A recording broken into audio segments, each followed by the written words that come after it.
A spokeswoman says Jackson is relieved the trial is over and confident the jury is going to acquit him of charges. But will it? Attorney Anne Bremner has been in the courtroom almost every day during this trial. She joins me now to bring us up to date. Anne, good to see you. Nice to see you. So who do you think did a better job, defense or prosecution, in their closing arguments? Well, this case has been a horse race throughout, and the closings in a lot of ways kind of mimic the way the evidence has come in. But I'd have to say the prosecution did a better and more compelling job in the closing arguments. In what sense? It was Zonin, the prosecutor, was kind of like an Atticus Finch, Jimmy Stewart, and the Brits out here call this a closing speech rather than a closing argument. This was a speech. It had a beginning, middle, end. It was like a rhapsody of words, like music with crescendos and intermezzos, and it had beautiful visuals, and there was not a lost thought or a wasted word, and it was so compelling and emotional.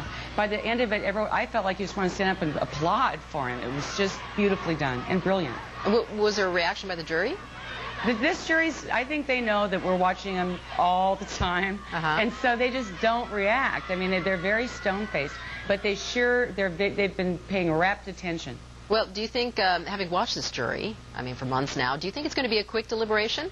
I do. Remember last week I said, don't be surprised if we're talking tonight and there's a verdict? But it didn't get to them in time for them to have enough time. They only had 2 hours to deliberate. But I think they get along. They're solid, common sense folks down there in Santa Maria. And I think they'll be able to pull this together pretty quickly. Is there anything to say on the defense's behalf? Did you see any, I don't know, strength or credibility? Because you were marveling last week at how they chose not to issue a rebuttal after, you know, the prosecution showed that compelling videotape of the accuser, you know, so vulnerable and frankly very consistent in his testimony about what happened. And you know what, Carol? They showed that at the end of their rebuttal argument, too. That was the last voice the jury heard at the very end of the case in the arguments. Thomas Mesro used to be a boxer. He's like a pugilist. He said, if you can't believe this family beyond a reasonable doubt, you must acquit. All right. And he called the family con artists, liars, actors, and did an excellent job in his closing, too. I should say what the accuser claimed happened, not actually what happened, because we don't really know. So if you were to make a prediction, Anne, I got to ask you, I mean, you've been there every day. Which way would you go? You know, I keep thinking that the celebrity justice is not an oxymoron. You're not talking about the television show. You're talking about No, I'm not talking about just the phrase itself. Not an oxymoron, like not mutually exclusive words.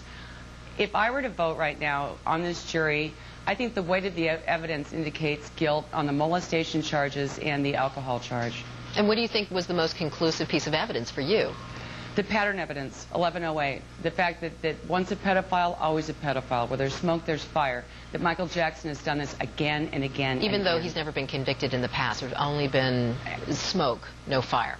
Right, but that much smoke with that many independent witnesses and victims adds up to fire, especially with fingerprints in this case and pornography, an eyewitness, an alarm bell, a danger bell in Michael Jackson's bedroom, and of course the accuser himself in that video that was the last voice that we heard. All right, we'll see what happens. In the meantime, Anne Bremner, we have a little bit of fire. They're called birthday candles, and a little surprise for you. Here it is, from the control room. Oh, man. I love it. Happy birthday, Anne Bremner. You're so wonderful. You did not get a ticket home, plane ticket home, so, you know, you stuck around in the L.A. area so we could do our regular hit here on the Michael Jackson trial, and we just want to wish you the very best. Happy birthday. Oh, thank you. I'm going to start crying. Thank you. Well deserved, and may all your wishes come true. Thanks, Anne. Thanks so much, Carol. Thanks to everybody.